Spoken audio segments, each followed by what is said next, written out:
বাংলাদেশে এখন আমরা বুক ফুলিয়ে আমরা কথা বলার সুযোগ পেয়েছি।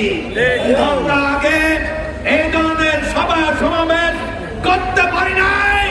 স্বৈরাচারী হাসিনা আমাদের মুখে তালা লাগিয়ে দিয়েছিল এবং বিভিন্ন আইন করে এই স্বৈর শাসন রাজনীতি নির্বাচন সবকিছুকে তার কবজায় নিয়ে নিয়েছিল।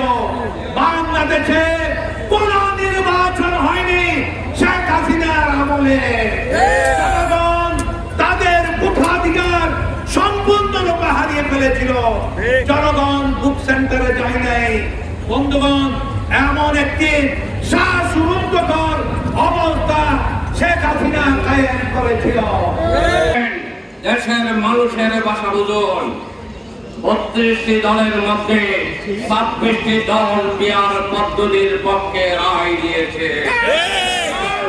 আমরা শুনতে পেয়েছি কিছু উপদেষ্টা আজকে একটি দলের সাথে যোগ সাজস করে আগামী নির্বাচনটাকে কলঙ্কিত করতে চায়। দেশের মানুষ কিন্তু সেটা হতে দেবে না। সম্মানিত ভাই ও বন্ধুগণ, আগামী জাতীয় সংসদ নির্বাচন অবাধ নিরপেক্ষ করার জন্য বাংলাদেশ জামায়াত ইসলামী ৫ দফা দাবিতে আন্দোলন করছে। এই আন্দোলনের অন্যতম দাবি হচ্ছে আগামী নির্বাচন পিয়ার পদ্ধতিতে নির্বাচন হতে হবে। নির্বাচন, প্রশাসনের নির্বাচন, কারসাজির নির্বাচন, নীল নকশার নির্বাচন, পূর্ব নির্ধারিত ফলাফল টেবিলে বসে তৈরি করার নির্বাচন জাতি আর মেনে নেবে না। সেই জন্যে আমরা পিয়ার পদ্ধতি চাই।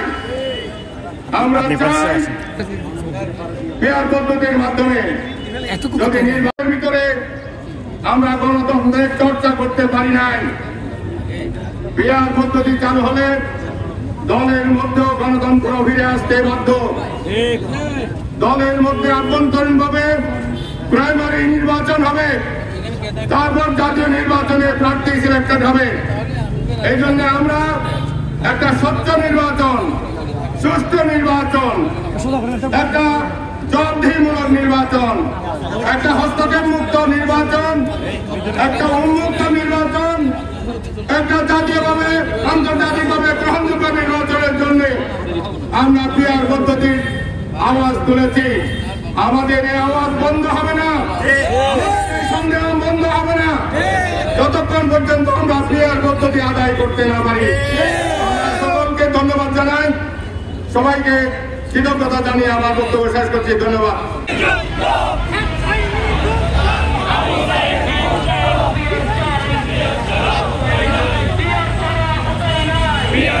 পিয়ার চাই।